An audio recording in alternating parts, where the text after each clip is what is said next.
Hello, আসসালামু আলাইকুম। আমি এলিজাস ব্লগ থেকে চলে আসলাম নতুন আরেকটা ব্লগ নিয়ে। এলিজা আক্তার রুমা। আজকে অনেক দিন পরে আমার ভালো লাগছে। আমি ইলিশ পোলাও রান্না করব। আমার আম্মুকে আমি আমার সংসার জীবনটা তো অনেক দিনই হয়েছে, কিন্তু আম্মুকে বা আব্বুকে আমি সেইভাবে খাওয়াতে পারি না। যখন আমি অসুস্থ থাকি বা আমার বড় কোনো প্রবলেম হয়, তখনই দেখা যায় আমার বাবা মা ঢাকায় আসে এবং তারা আমাকে রান্না করে খাওয়ায়। তাদেরকে খাওয়ানোর মতো সুযোগ আমার হয় না। তো আমার বাবাও এসেছিল, বাবা কিন্তু চলে গেছে আম্মুকে রেখে আমার কাছে। তো আমার একটু ভালো লাগছে আম্মু যত্ন করার কারণে। আর এই যে ইলিশ পোলাওটা আমি রান্না করে ফেলেছি, আম্মু আমাকে হেল্প করেছে অনেক। দেখেন কালারটা কিন্তু এরকম সুন্দর হয়েছে, বাট লাইটের কারণে বোঝা যাচ্ছে না, বাট অনেক মজাও হয়েছে আম্মু বলেছে। আর আপনার বাবা তো ইলিশ পোলাওটা অনেক পছন্দ করে, আর আমাদের বাসায় সবাই অনেক পছন্দ করে ইলিশ পোলাওটা আমার হাতে। তো এই তো আম্মুকেও খাওয়াতে পারলাম এবার, খুব ভালো লাগলো। এই যে এরকম কালার হয়েছে, অনেক সুন্দর হয়েছে।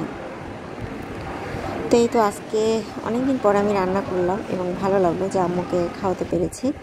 আর এটা হচ্ছে বিকালের দিকে, শুক্রবার ছিল। আপনার বাবা কিন্তু বাসায় ছিল, কিন্তু ওর শরীরটা একটু খারাপ, তো ও ঘুমাচ্ছিল এবং বাবু নানুকে পেয়ে একদম অস্থির।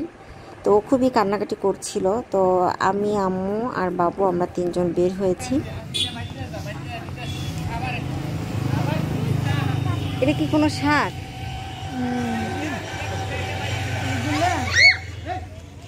আল্লাহ,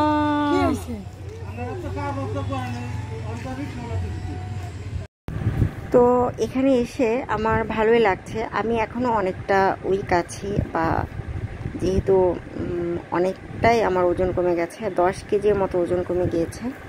আর সামনেই একটা অ্যাক্সিডেন্ট হচ্ছিল, মানে একটা বেবি আসলে ওর মায়ের হাত ছেড়ে দৌড় দিয়েছিল, তখনই একটা বাইক চলে আসে।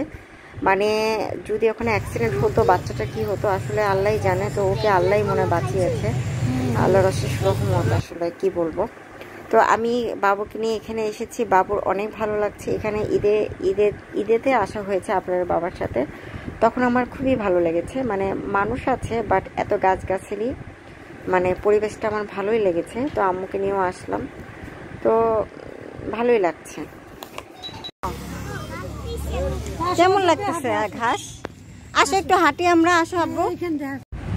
তো এই তো আসলে মানে আসরের নামাজ পড়ে বের হতে হতে কিন্তু অনেক মানে সময় হয়ে যায়। আর একটু আগে বের হলে আবার নামাজটা হয় না, যার কারণে আসলে আমাদের হাতে সময় নেই। আমরা মাগরিবের মানে আজান শুরু হওয়ার আগেই চলে যাব। তো আসলে এখানে এসে আমাদের সবারই খুবই ভালো লেগেছে। আর এই তো আমার এই চ্যানেলটাকে যদি ভালো লেগে থাকে, আমাকে ভালোবেসে থাকেন, অবশ্যই আমার এই চ্যানেলটাকে সাবস্ক্রাইব করে আমাকে সাপোর্ট করবেন, আমাকে অনেক অনেক ভালোবাসা দিবেন। আপনাদের সাপোর্ট ছাড়া তো আমি কিছুই করতে পারবো না। ভুল ত্রুটিগুলো ক্ষমা দৃষ্টিতে দেখবেন। তো এই তো আমি আসলে যেমন বা আমি আমার লাইফে যা, সেটাই আপনাদের সাথে টুকটাক শেয়ার করি। জানি প্রত্যেকটা মানুষেরই ভুল থাকতে পারে, ভালো মন্দ থাকতে পারে।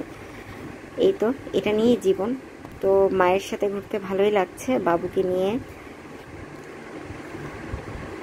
অনেক ভালো সময় কাটছে আমাদের, আলহামদুলিল্লাহ। আমি অনেকটাই ঘরকোনা, মানে আম্মুকে আর বাবুকে বলছিলাম একটু ছবি তুলবো, বাবু তো কিছুতেই ঠিক মতো দাঁড়ায় না, তো ছবি তোলার আর ভালো মতো হয়নি। আর বাবুকে নিয়ে আমি কখনোই একা বের হই না, ওর বাবা যদি বের হয় তাহলে আমরা একসাথে বের হই। একটু শুয়ে পড়ো, বসো বসো বসো, এবার একটু শুয়ে পড়ো। না শোও না, একটু দেখো ঘাসের উপরে শোয়া যায়।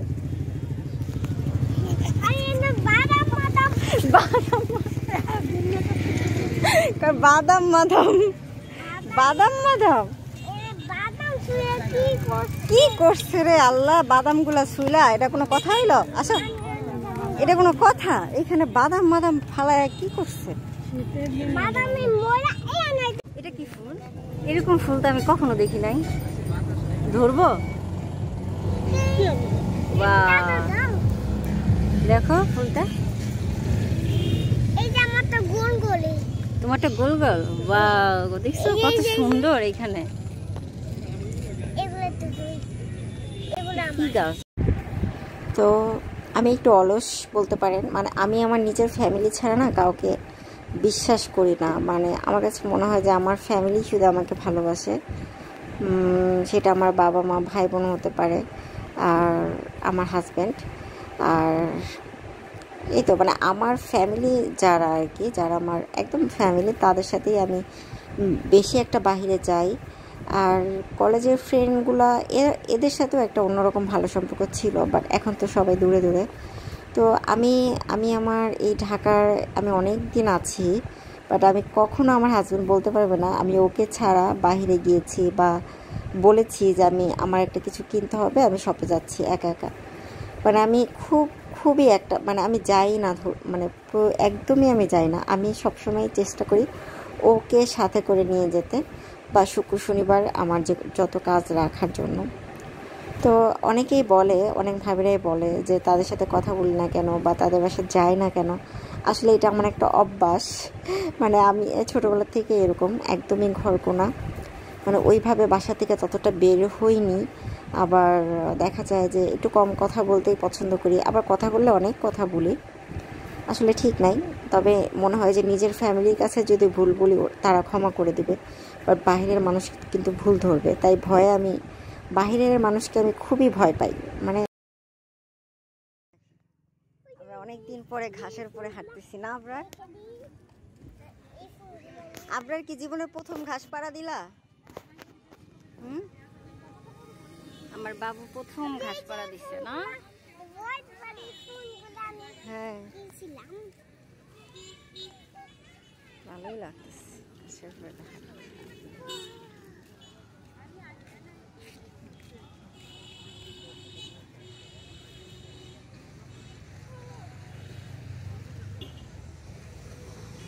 সকালবেলা নিশ্চয়ই ঘাসের উপর অনেক শিশির থাকে না? কিসে পায়? আরে না, এগুলো ময়লা না, ঘাসের উপরে আবার ময়লা থাকে না। আরে বাদাম মাদাম বাদাম মাদাম কে খায় এত ফালাইলো? ওরা খায় ফেলাইছে? এটা কোনো কথা হইলো? যাবা না? চলে যাবা? হ্যাঁ,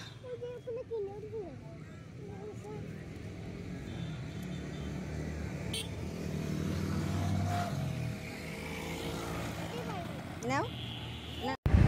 এই তো আম্মুকে বাবুকে নিয়ে ঘুরতে আমার অনেক ভালো লেগেছে এবং অনেক ভালো সময় কেটেছে। আপনাদের কাছ থেকে বিদায় নিয়ে নিচ্ছি। আল্লাহ হাফেজ।